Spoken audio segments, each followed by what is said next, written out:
Bloomberg Audio Studios. Podcasts, radio, news.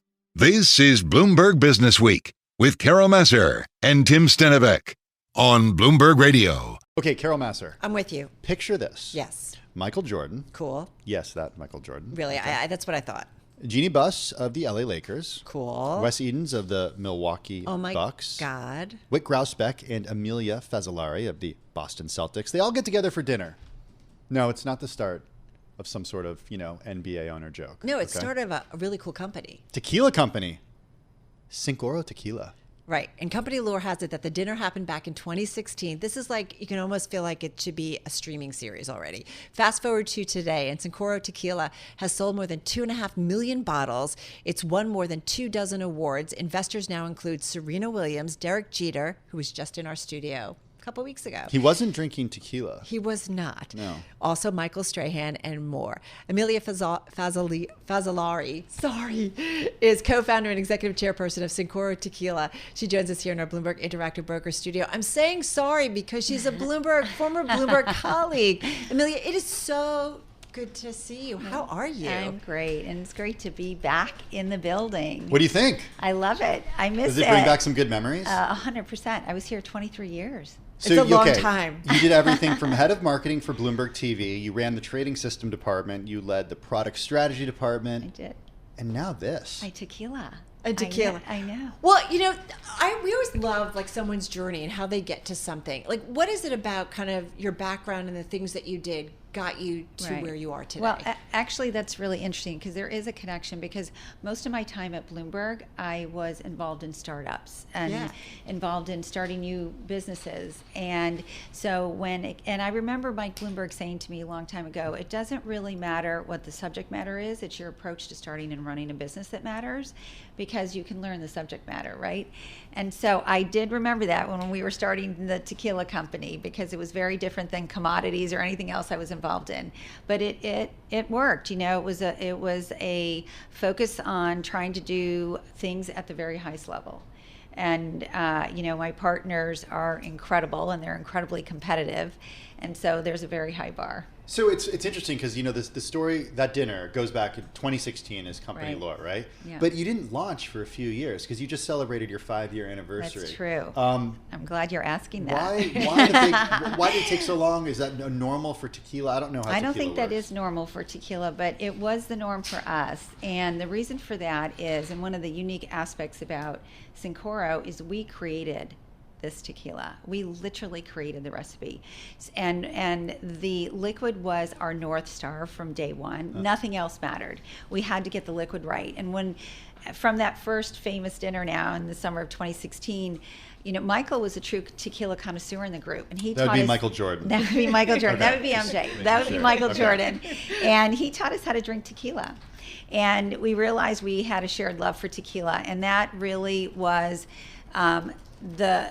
we had to make the most delicious tequila. That's what we talked about. We wanted a tequila that was super smooth and had a long, beautiful finish like a fine cognac or bourbon.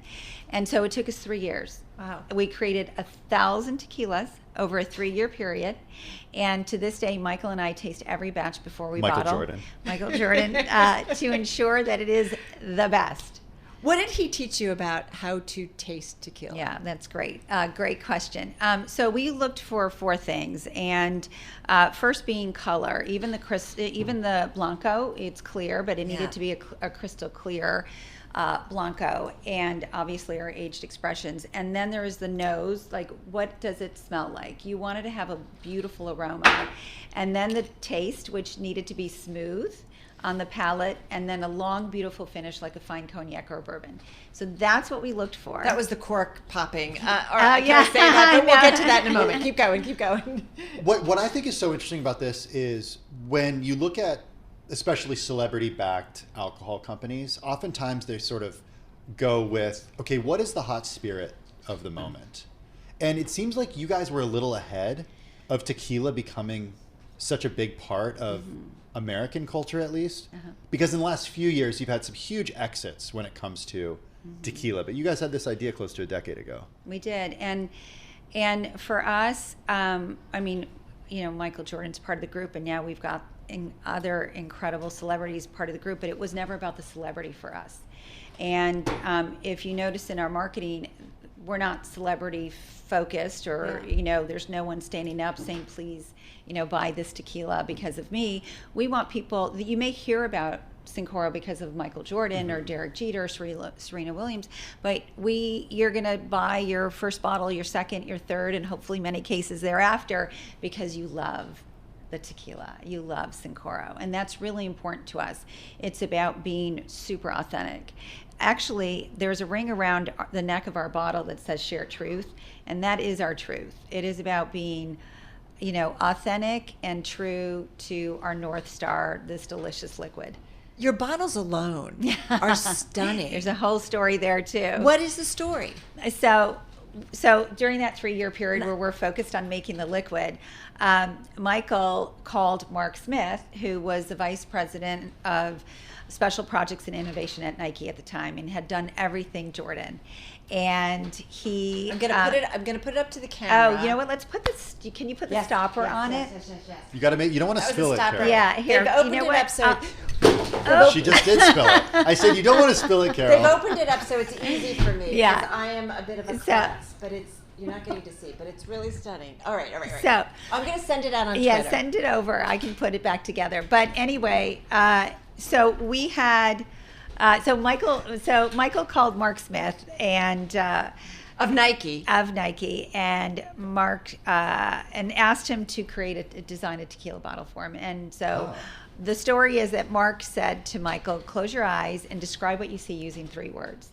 And Michael said, "Sleek, contemporary, and unique." And that was the brief for the bottle. And the bottle, it looks like a piece of crystal or something like you would have up on a shelf, right? It looks like a trophy. Yeah. And if you feel the bottom of the bottle, it actually slants 23 degrees as a nod to MJ's jersey number. The stopper slants down 23 degrees. And then get this, if you take 23 bottles exactly and you line them up head to toe, they form a perfect circle, and the diameter of that circle is the same as the tip-off circle on an NBA court. Oh my God. That's pretty cool. A lot of thought went into this. It did. Oh my God. One thing I want to take me back to, because you said with Michael Jordan that you sampled about 1,000 tequilas.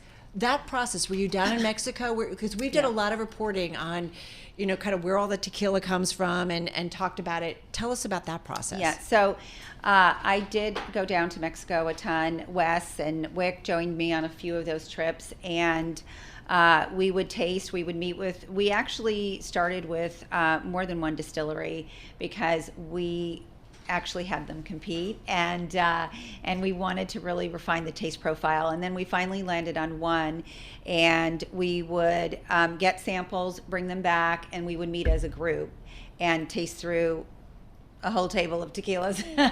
Was there a lot of debate and disagreement? As you went through the process, I'm just curious about that. I think, not really, honestly. And that's been an incredibly magical thing about my partners and I. We have been really aligned from day one. Yeah. They're true collaborators and incredible team players. But we did align on the taste profile from the second, from right out of the gate. What do you see as the market for this? Who do you think wants it? Who has been buying it? How do you grow it? Yep. So the great thing about Cincoro is that the taste profile is appealing to a very wide audience. We don't have that traditional agave burn. So if you had that bad tequila experience, you love Cincoro. If you like whiskey, I've had that bad tequila experience. You're gonna love Cincoro.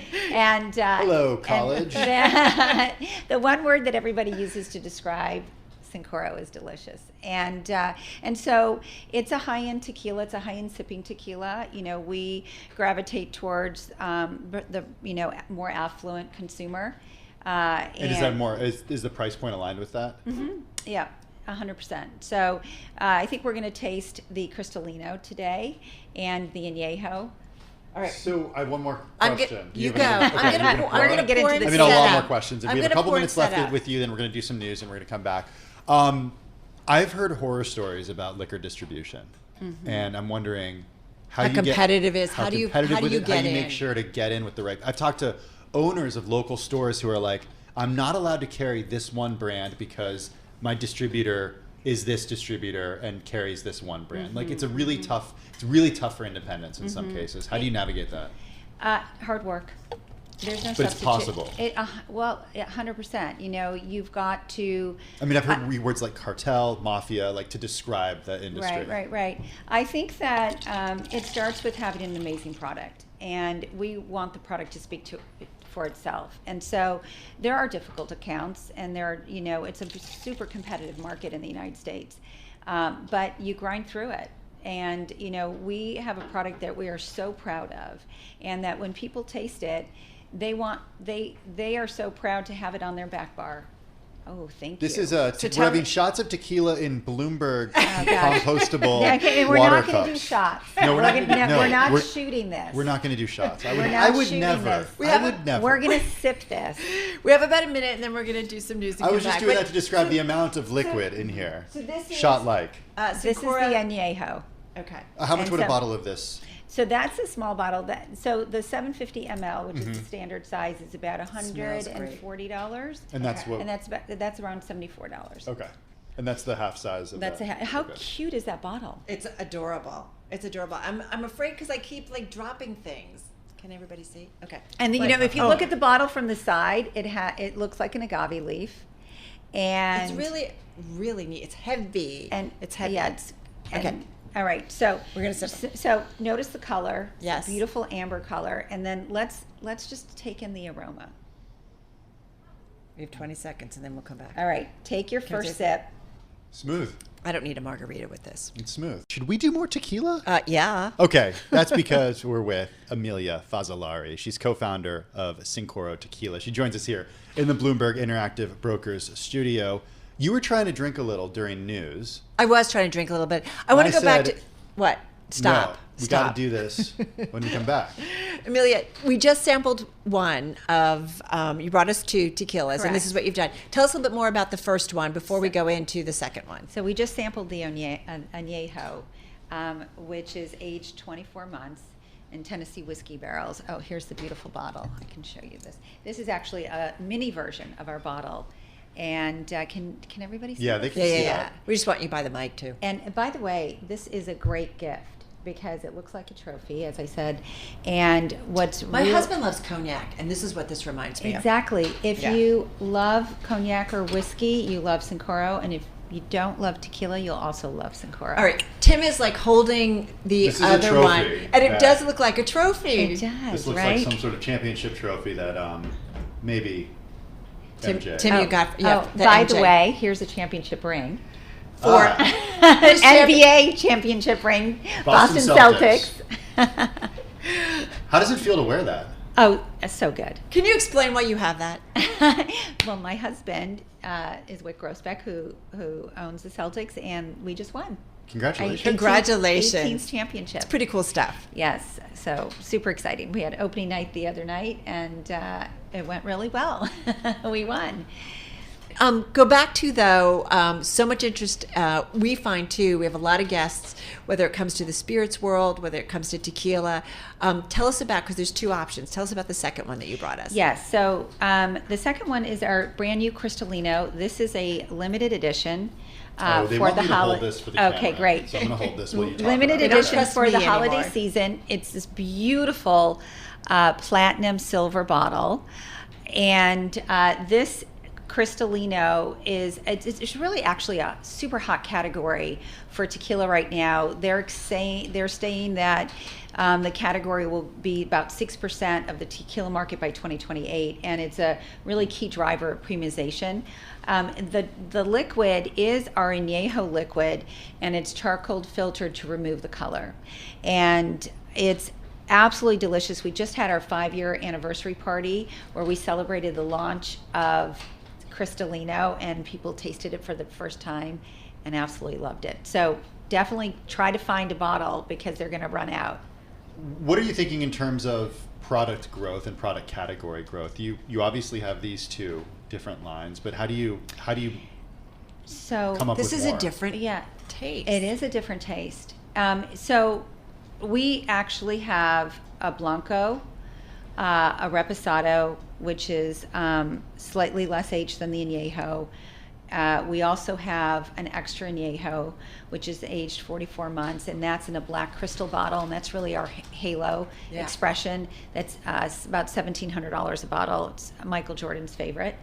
And we have a Cincoro Gold, and it's in a gold metallic bottle, and that gold is a combination of our Blanco Repo and añejo and extra añejo. It has a ton of extra añejo in it. So yes, we have a beautiful portfolio of 5 expressions. This is our 6th, and we're doing some super exciting innovations next year. Anything? So. Do you ever think of anything beyond tequila? No, we really want to crush it in tequila. That's our focus. We're now not doing anything outside of tequila. So how much do you expand it? Because that's a lot of choices already. When you think about the portfolio, how do you think about where you want to go? Yeah, so innovation is really in our DNA. Yeah. We've been innovating the brand since we launched. We've come out with either interesting bottles or, for example, a limited edition new expression. So where we're going next year is, like I said, we're going to do 3 different innovations. 2 are a collaboration with some super cool people. So I'll be back to tell you about those. Deal. And that's how we're going to stay current and really in the news. How do you think about who you want to partner in or partner with or bring in as additional business partners on this? Because it sounds like Michael Jordan has a very specific vision. It sounds like you do as well, right? So I'm just curious how you figure that out. Yeah, the first thing is you got to love it authentically and just really live the brand, and then really embody the ethos of the brand, which is doing things right, working hard, and striving for greatness. What's the hardest part of this? Because I do think, it's a crowded space, but it sounds like you guys are trying to carve out a certain space. What's the hardest part of this? It's a long game. Yeah. This is not the business is not something that you do. It's not a quick in and out. We're in this for the long term. We really want what's happening internationally is really exciting, because I think in many of these markets we're in the first or second inning of the game, and so it's going to be really exciting to watch it grow and have people have an appetite for this. Tough to import, or once you figure it out, you figure it out? You figure it out. I mean, there's definitely teething pains of doing all of that, and there's a lot of legalities around the liquor business on a global scale, but it's not insurmountable. Amelia, how often does Michael Jordan, hey, I've got another idea. I'm thinking about what this. Does he call? Does he FaceTime? Does he text? What's his preferred method? Well, we all communicate very closely together on text. We have a group text. We actually have a team group text, which is really a lot of fun. There's a lot that goes on in that group text. And we're a tight-knit group. We have been since day one. Well, all I'm going to say is salud. Yes. Zdravia, which is what I say. But great way to end up our week and our day, and interesting to hear about what's more to come. Thank you so much. Thank you so much. Appreciate it. Thank you. Emilia Fazzalari, she's co-founder of Cincoro Tequila, joining us here in the Bloomberg Interactive like Brokers cognac. Studio. It's the Carol Massar seal of approval.